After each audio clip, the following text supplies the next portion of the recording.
Regarding the ongoing situation in Iran, I know there has been a lot of speculation amongst all of you in the media regarding the president's decision making and whether or not the United States will be directly involved. In light of that news, I have a message directly from the president, and I quote, "Based on the fact that there's a substantial chance of negotiations that may or may not take place with Iran in the near future, I will make my decision whether or not to go within the next 2 weeks." That's a quote directly from the president for all of you today. Trust in President Trump.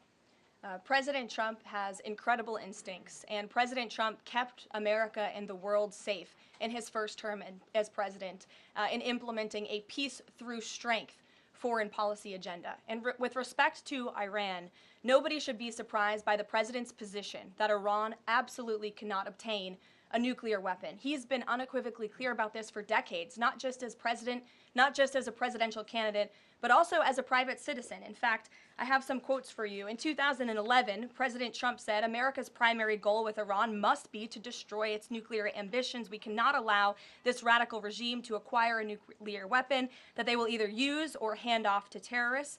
In 2015, the president said, "The problem is that Iran poses an existential threat to Israel, our Middle Eastern allies, and the United States." And of course, the president has repeated that in his first term as president and his second term as president as well. That's why he was adamantly opposed to the disastrous Iranian nuclear agreement that was implemented by President Obama. And it's why he has given great latitude and given a lot of effort to achieving a diplomatic solution. But he's been very clear.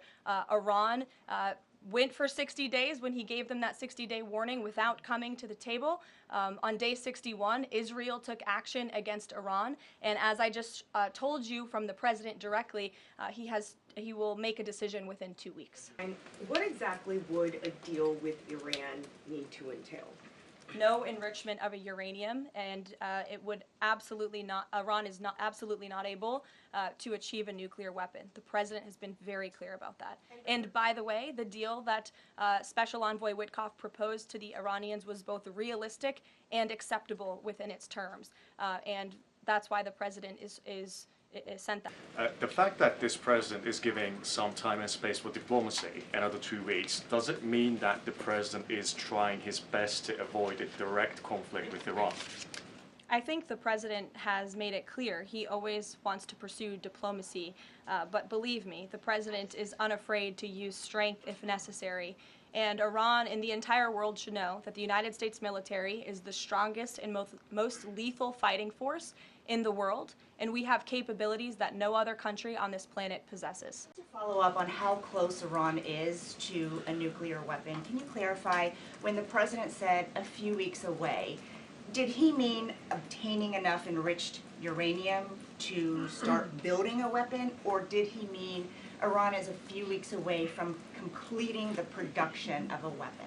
I'm glad you asked that, Weija. It's an important question, and it's one, frankly, the media has been getting wrong. Let's be very clear. Iran has all that it needs to achieve a nuclear weapon. All they need is a decision from the supreme leader to do that. And it would take a couple of weeks to complete the production of that weapon, which would, of course, pose an existential threat not just to Israel, but to the United States and to the entire world. And that is something that the entire world, including countries like Russia, is in agreement with, that Iran should not and cannot obtain a nuclear weapon. And that's why the president believes that, and he's believed that, again, not just his political career, but frankly, his entire life.